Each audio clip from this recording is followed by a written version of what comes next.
திருச்சிற்றம்பலம். தென்னாடுடைய சிவனையை போற்றி, எந்நாட்டவர்க்கும் இறைவா போற்றி. திருச்சிற்றம்பலம். கற்பனை களஞ்சியம் சிவபிரகாச சுவாமிகள் அருளிய நால்வர் நான்மணி மாலை, அந்த நூலை பற்றி நம்ம சிந்திச்சுட்டு வரோம். அந்த நூலானது அந்தாதி தொடை அமைப்பில் அமைந்த ஒரு நூல்.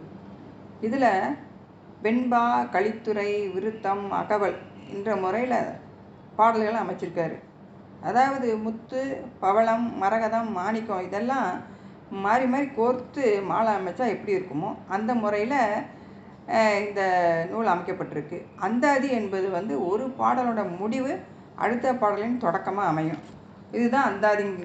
இந்த முறையில் தான் இந்த நூலை அமைச்சிருக்காரு சிவபிரகாச சுவாமிகள். இதில் 4வது பாடல் நேரிசைப்பா அப்படிங்கிற வருது.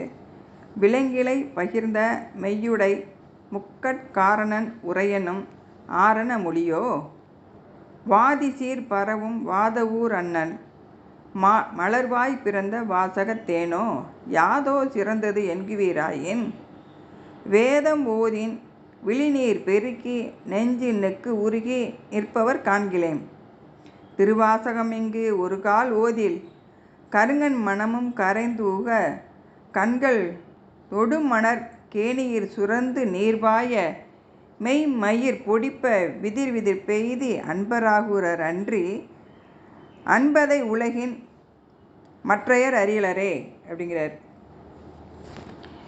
விலங்கிலை பகிர்ந்த மெய்யுடை அப்படின்னா அம்பாள், நல்ல விளங்குகின்ற அணிகலன்களை அணிந்திருக்கக்கூடிய அம்பாள் பகிர்ந்த மெய்யுடை சிவபெருமானாக ஒரு பாகமாக கொண்டு இருக்கா.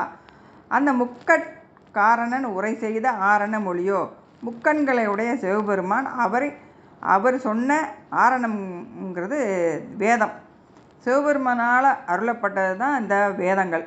அவர் அருளிய இந்த வேத மொழியா, இல்லாட்டி வாதி சீர் பரவும் வாதவூர் அண்ணல், சிவபெருமானுடைய புகழையே பேசிக்கிட்டு பாடிக்கிட்டு வழிபட்டுக்கிட்டு இருக்கக்கூடிய வாதவூரில் பிறந்த வாதவூரரோ, அந்த வாதவூரர் அருளிய மலர்வாய் பிறந்த வாசகத்தேனோ, அவர் அந்த செங்குமுத மலர், அந்த வாய் திறந்த அந்த அவர் வாய்மொழியில் வந்த அந்த வாசகம், திருவாசகம் என்ற தேனோ, யாதோ சிறந்தது என்குவீராயின், இந்த ரெண்டில் எது சிறந்தது அப்படின்னு சொன்னீங்கன்னா,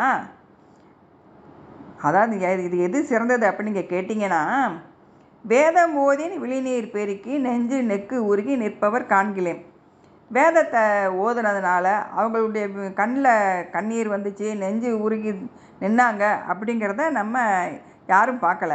ஆனால் திருவாசகம் இங்கு ஒரு கால் ஓதில் கருங்கல் மனமும் கரைந்து உக கண்கள் தொடு மணர் கேணியில் சுரந்து நீர்பாய மெய் மயிர் பொடிப்ப விதிர் விதிர் பெய்தி அன்பராகுவர் அப்படிங்கிறார். அந்த திருவாசகத்தை ஒரு தடவை நீங்கள் ஓதுனீங்கன்னா அந்த கல் போன்ற மனமும் கரைந்து அப்படி கண்ணில் கண்ணீர் கேணியை, மணற்கேணி, அதாவது மணல், ஆற்று மணலில் ஊற்று தண்ணி கிளம்பிச்சுன்னா அப்படி பாயுமா, அது மாதிரி கண்ணில் கண்ணீர் அப்படி பெருகி வருதான். உடம்பெல்லாம் சிலிர்த்து போகுது, விதிர் விதிர்த்து நாய் தழுதழுக்குது, அப்படி ஆயிடுவாங்க. அப்படி இல்லாமல் இருந்தவங்களை யாராச்சும் பார்க்க முடியுமா அப்படின்னு சொல்லி இந்த 2 நூலில் சிவபெருமான் அருளிய அந்த வேதம் சிறந்ததா, இல்லை மணிவாசக பெருமான் அருளிய திருவாசகம் சிறந்ததா அப்படிங்கிறத இந்த பாடலில் கேட்குறாரு. வேதம் ஓதுறவங்க அவங்க செவி வழியால் கேட்டு அந்த வாய் உச்சரிப்பு, சொல் உச்சரிப்பு, அதைத்தான் அவங்க முதலிடம் கொடுப்பாங்க. அப்படி உச்சரிப்பை மாறி மாறி உச்சரித்து அது திருத்தமாக உச்சரிக்கிறத பார்ப்பாங்க. பொருள் உணர்ந்து அவங்க படிக்கிறாங்கன்னு சொல்ல முடியாது. ஆனால் திருவாசகம் பொருள் உணர்ந்து நீ ஒரு தடவை படித்தா கூட படித்தவங்க மனசு உருகி போகிறோம், கண்ணில் கண்ணீர் பெருகும், தழுதழுக்கும், மெய் சிலிர்த்து போயிடும் அப்படின்னு சொல்லி இந்த நிலையில் எந்த நூல் சிறந்தது, சிவபெருமான் அருளிய வேத நூல் சிறந்ததா, மணிவாசக பெருமான் அருளிய திருவாசகம் சிறந்ததா அப்படின்னு சொல்லி இதில் கேட்குறாரு. இந்த இதில் திருவாசகத்தை பாடுறதுனால, பொருள் உணர்ந்து பாடுறதுனால எல்லாரும் அன்பராகி அப்படி உருகி போய் நிற்பாங்க அப்படின்னு சொல்லி சொல்கிறாரு.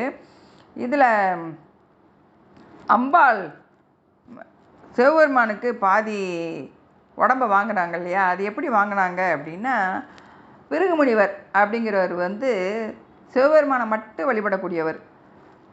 2 பேரும் அம்பாளும் பெருமானும் பக்கத்தில் பக்கத்தில் உட்கார்ந்தா கூட வண்டு உருவம் தாங்கி பெருமானை மட்டும் வலம் வருவாராம்.